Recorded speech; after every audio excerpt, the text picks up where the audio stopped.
Hi, everybody. Okay, so lots of things have been happening the last couple weeks. I'm so sorry. I apologize. I haven't gotten a Facebook update in. I've been so overwhelmed with how many amazing things are happening. It's been really tough. So, pictures and a couple videos are to follow. I just have to tell you, the kids are at specials this morning because of our early release, different schedule. And Mrs. Fitzpatrick came in and kind of told a story and broke the news to the kids about next year. So they are freaking out. So excited. I was videotaping it on the iPad. They are so happy.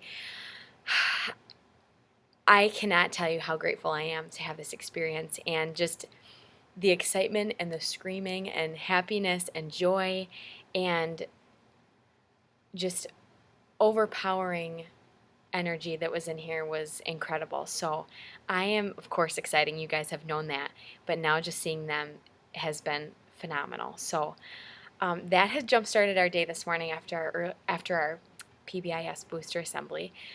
Um, I'll upload the video as soon as I clip it. I was kind of videotaping for a while before the moment. Couple things. We have been practicing and also preparing for conferences on Monday and Thursday, because remember, 12 to 8 p.m. is conferences Monday. We don't have school. And the next Thursday from 4 to 8. I think most of you have signed up, so I'm really excited to see you all. The kids are going to be running most of their conferences. So this week we've been looking at our standards for English language arts and math. And that's been really interesting because the standards come from a teacher perspective. And so we've been working on paraphrasing the standards and what they mean, and they've been setting goals for themselves. And the cool thing about it is that they already know so many goals for themselves and they know each other's goals. So we've already been able to help each other. And so this kind of really allows them to look further into themselves and their learning and really take responsibility. So that's been really fun to see.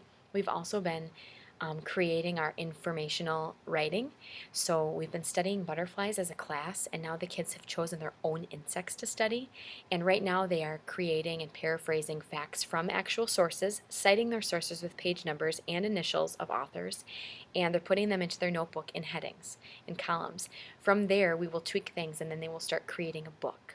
The book will not be done by conferences by any means, but I'm hoping between next week and the next week, we're going to have an author celebration. So that's been our writing and our science because in late April, we are going to be getting butterflies. So right now, I've been pre-teaching them the life cycle, and they're teaching themselves the life cycle. And so then when we get our butterflies in our classroom to study, we will have already been able to connect. We'll have a science journal for our butterflies.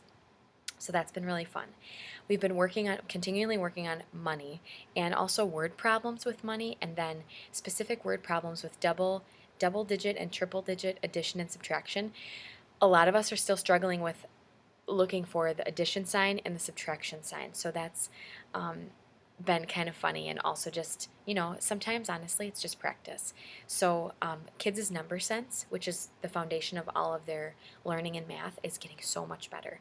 So I can't necessarily assess that all the time on one of our tests. However, we will continue to talk about like math and how to do some fun things at home in order to further deepen their understanding of these math concepts, because if they don't understand the foundations of partners of 10, that our whole number system is base 10 system, and how zeros work, then we're not able to go even further. The next unit in math is going to be time and bar graphs and line graphs, and we've already been kind of dipping into it a little bit, so this will be really fun.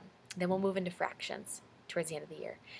I'm trying to think if there's anything else. There's so many things running through my mind. I'm so excited. Our Fridays are always poetry performances in the cafe with their poems for the week, and that's when they get their poetry cards if they earn them.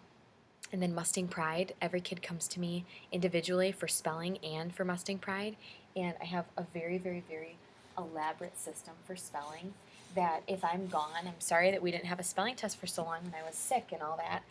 It's such an elaborate test that every single kid has something completely different, and it's such a system that they've already gotten in their bodies and their brains because it's so individualized. So that's happening today.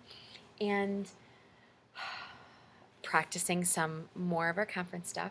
This week we've been reading more books about Rosa Parks. We did at the beginning of the year, and then this last month we were really hitting a lot of influential people in the world, not just African American people, people of all all cultures and descents. And that's something that I'm really passionate about as a person and as a teacher. With all of my traveling and all the books that I have and the experiences and the friends and connections I have for people all over the world, it's really, really awesome to be able to bring all of that to them, and they're soaking it in. So the question this week has been, while talking about the words courage, proud, protest, and rights, my question this week has been, are you a social justice warrior? Do you consider yourself to be a social justice warrior? Do you stand up for all people, no matter what, male or female,